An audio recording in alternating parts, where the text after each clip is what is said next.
সকল শিক্ষার্থীকে স্বাগত জানিয়ে শুরু করছি ম্যাথ ক্লাস। আজকে আমি ম্যাথ ক্লাসে নবম শ্রেণী গণিতের প্রথম অধ্যায় প্রাত্যহিক জীবনের সেট, এই অধ্যায়ের পেজ নম্বর 27 অর্থাৎ চ্যাপ্টার 1। তাহলে দেখো 27 এর 6 নম্বর সহজে করে দেখাই। দেখো, ধরি ইউ সকল অর্থাৎ ইউনিভার্সাল সেট সকল ত্রিভুজের সেট। সকল ত্রিভুজ কোণ ভেদে এবং বাহু ভেদে যত ত্রিভুজ আছে সকল ত্রিভুজ এর সেট হচ্ছে ইউনিভার্সাল সেট, এবং এ হচ্ছে সকল সমকোণী ত্রিভুজের সেট। যে ত্রিভুজের একটি কোণ সমকোণ সেটা সমকোণী। তাহলে সেট এফসি বর্ণনা করো। এফসি আমরা নির্ণয় করব। কিভাবে নির্ণয় করব? তাহলে দেখো, এখানে যা দেওয়া আছে সেটা লিখি। তাহলে লিখি, দেওয়া আছে, দেখো কি দেওয়া আছে, ইউনিভার্সাল সেট ইকুয়াল সকল ত্রিভুজের সেট। লিখি সকল ত্রিভুজের সেট। এ কি এখানে দেখো, এবং এ হচ্ছে সকল সমকোণী ত্রিভুজের সেট, এটা হচ্ছে এ, এবং এ হচ্ছে সকল সমকোণী ত্রিভুজের সেট। তাহলে এ হচ্ছে সকল সমকোণী ত্রিভুজের সেট। নির্ণয় করতে হবে এফসি। এখানে এ কমপ্লিমেন্ট সেট নির্ণয় করতে হবে, কমপ্লিমেন্ট সেট ইকুয়াল 1। তাহলে দেখো, অতএব এ কমপ্লিমেন্ট ইকুয়াল সার্বিক সেট বাদ এ।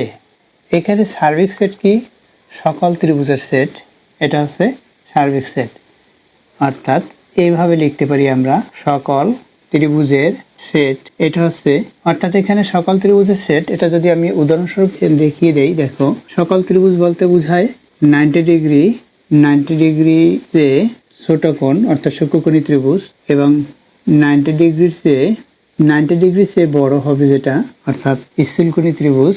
এবং বাহুভেদে যত ত্রিভুজ আছে, বাহুভেদে অর্থাৎ সমবাহু ত্রিভুজ, সমদ্বি, বিষম বাহু ত্রিভুজ, এগুলো হচ্ছে এই যে সমবাহু, সমদ্বিবাহু, বিষমবাহু ত্রিভুজ, এগুলো আবার কোণ হিসেবে সূক্ষ্মকোণী ত্রিভুজ, স্থূলকোণী ত্রিভুজ এবং সমকোণী ত্রিভুজ।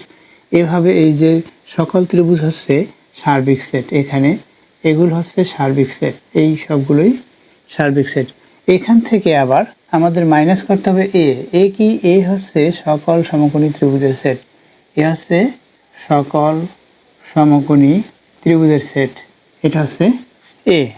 তাহলে এখানে কি হবে, এই যে সকল ত্রিভুজের সেট দিয়ে সমকোণী ত্রিভুজটা, সকল সমকোণী ত্রিভুজটা বাদ যাবে, অর্থাৎ থাকবে কি? সূক্ষ্মকোণী ও স্থূলকোণী ত্রিভুজ। অর্থাৎ এই যে আমরা সমবাহু ত্রিভুজ আঁকবো, সমবাহু যদি ত্রিভুজ আঁকি, সব বাহুগুলো এখানে সমান হবে। সব বাহু সমান হলে এখানে কোণগুলোও সব সমান হবে।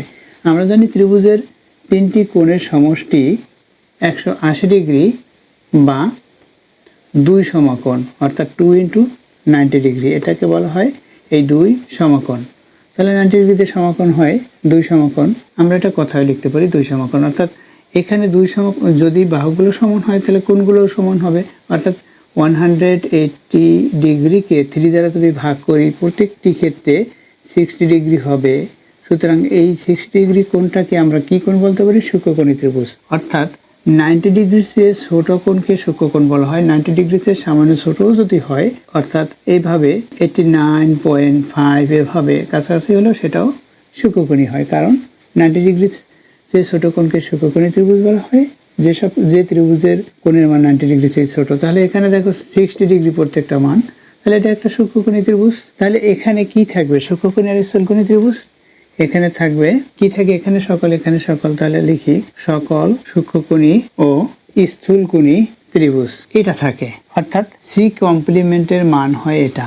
এইভাবে আমরা লিখতে পারি, অতএব C complement of a set, অর্থাৎ সি পূরক এর মান হচ্ছে A complement of a set.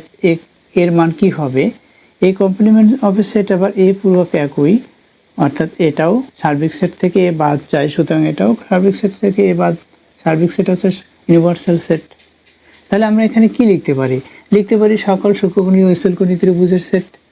সুতরাং তাহলে লিখতে পারি সমকোণী ত্রিভুজ ব্যতীত, বা সমকোণী ত্রিভুজ নয়, এরূপ সকল সূক্ষ্মকোণী ও স্থূলকোণী ত্রিভুজ। এভাবে সমকোণী ত্রিভুজ ব্যতীত, সমকোণী ত্রিভুজ ব্যতীত, সকল সমকোণী ত্রিভুজ ব্যতীত সকল সূক্ষ্মকোণী ও স্থূলকোণী ত্রিভুজ।